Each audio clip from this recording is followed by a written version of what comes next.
नमस्कार। अपने चल रहा था अव्यय।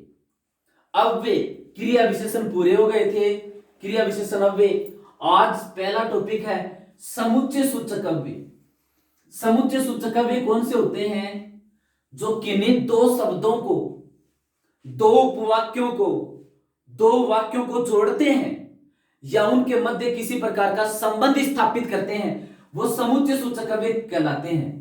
संज्ञा या क्रिया की विशेषता नहीं बदलाकर एक वाक्य या पद का किसी दूसरे वाक्य या पद के साथ संबंध स्थापित करते हैं, वो क्या कहलाते हैं? समुच्चय सूचक अव्यय।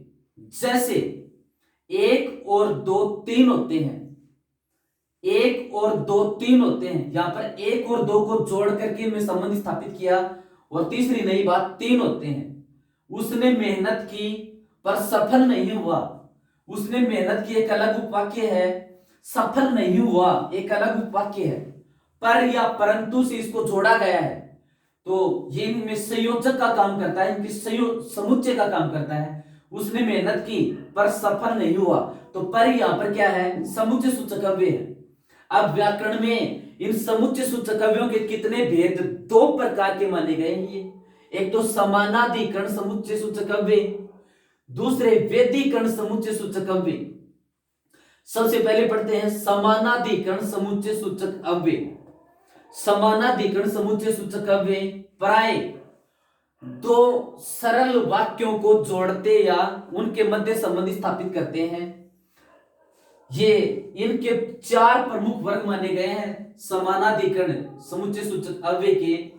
समानाधिकरण समुच्चय सूचक अव्यय के चार प्रमुख टाइप माने गए। इसमें क्या क्या होते हैं? संयोजक, वियोजक, विरोध दर्शक, इस प्रकार के। पहला समानाधिकरण का भेद संयोजक होते हैं। इसमें तथा एवं व और, तथा एवं व और, ये इस प्रकार के अव्यय हैं जो दो शब्दों को जोड़ते हैं या दो वाक्यों को जोड़ते हैं। विभाजक या अथवा की, किमा, नहीं तो, क्या क्या, न की, चाहे, अपितु, ये इस प्रकार के अव्यय हैं जो विभाजन करने का काम करते हैं। तीसरा विरोध दर्शक, विरोध प्रकट करते हैं, जो अगर, मगर, किंतु, परंतु, लेकिन, पर, बल्कि, वरन आदि। फिर परिमाण दर्शक, समानाधिकरण का चौथा भेद परिमाण दर्शक। इसलिए सो, अतः, आदि ये आते हैं कि कारण सहित कोई बात बताना कि इसलिए ये हुआ। सो, अतः, आदि, ये समानाधिकरण समुच्चय सूचक अव्यय पूरे हो गए। फिर वेदीकरण समुच्चय सूचक अव्यय। वेदीकरण समुच्चय सूचक अव्यय कौन से होते हैं? समुच्चय बोधक अव्यय, जिनके द्वारा एक मुख्य वाक्य में किसी आश्रित वाक्य को जोड़ा जाता है। यानी एक बात प्रमुख होती है, दूसरी बात उससे जोड़ने का काम करते हैं ये। जिनके द्वारा एक मुख्य वाक्य में किसी आश्रित उपवाक्य को जोड़ा जाता है। इनके प्रकार चार होते हैं। एक नंबर कारणवाचक, चूंकि, क्योंकि, इसलिए, ये आते हैं इसमें। दूसरा उद्देश्यवाचक, ताकि, जिससे कि, ये आते हैं इसमें। संकेतवाचक, जो सो, संकेत किया जाता है, जैसे जो पढ़ेगा वह पास होगा, तो जो तो संकेत। यदि तो, यद्यपि, तथापि, चाहे, परंतु। फिर देखो स्वरूपवाचक, स्वरूपवाचक कौन से होते हैं? अर्थात, यानी, मानो, ये स्वरूपवाचक होते हैं। इस तरह से समुच्चय सूचक अव्यय के प्रमुख भेद दो, एक तो समानाधिकरण और दूसरे वेदीकरण। अब इनके प्रकार हो गए। अब देखो विस्मयादि बोधक अव्यय। विस्मयादि बोधक अव्यय ये कौन से होते हैं? विस्मयादि बोधक वक्ता के हर्ष, शोक, विस्मय, तिरस्कार आदि का बोध कराते हैं, आदि भावों को सूचित करते हैं। इनका वाक्य से कोई संबंध नहीं होता। यानी ये वक्ता के, बात बोलने वाले की मनोदशा, मन के भाव को प्रकट करते हैं। इनका निष्कर्ष ये कि सुख या दुख में जो आश्चर्य प्रकट किया जाता है, विस्मय का मतलब आश्चर्य प्रकट करने वाले शब्द विस्मयादि बोधक अव्यय में आते हैं। ठीक है, जैसे हाय, अब क्या होगा।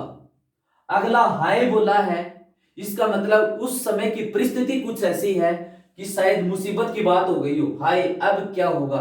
हाय शब्द से वाक्य का कोई लेना देना नहीं, अगले बोलने वाले की मनोदशा का सूचक है ये। तो मनोविकारों के पहला वाक्य, वाह कितना सुंदर मकान है। सुंदर मकान को किसी ने देखा और उसके मुंह अंदर खुशी हो गई, उसने बोला कि वाह कितना सुंदर मकान है। तो वाह का वाक्य से कोई मतलब नहीं, लेकिन इसकी मनोदशा का सूचक है। तो विस्मयादि बोधक अव्यय वक्ता की मनोदशा के सूचक होते हैं। मनोविकारों के आधार पर इनको 7 सूक्ष्म भेदों में बांटा गया है।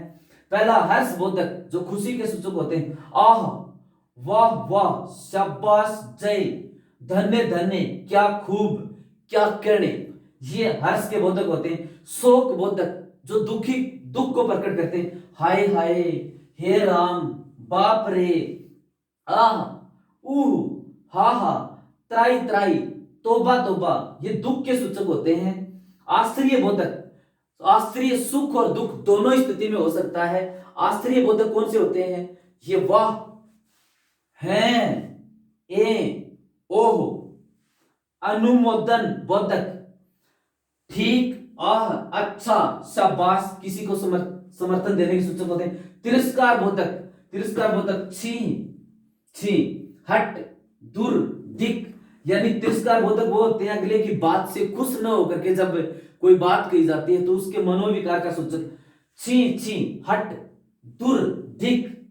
स्वीकार बोधक जी हाँ अच्छा जी ठीक ठीक बहुत अच्छा हाँ जी, यानी अगले की बात में सहमति मिलाने वाले ये कौन से होते हैं, स्वीकार बोधक। फिर संबोधन बोधक अरे रे अजी लो जी हे, यानी अगले को बोलते समय जब संबोधन किया जाए वो संबोधन बोधक होते हैं। संबोधन बोधक अरे रे अजी लो जी हे। इस प्रकार से ये समुच्चय सूचक अव्यय हो गया।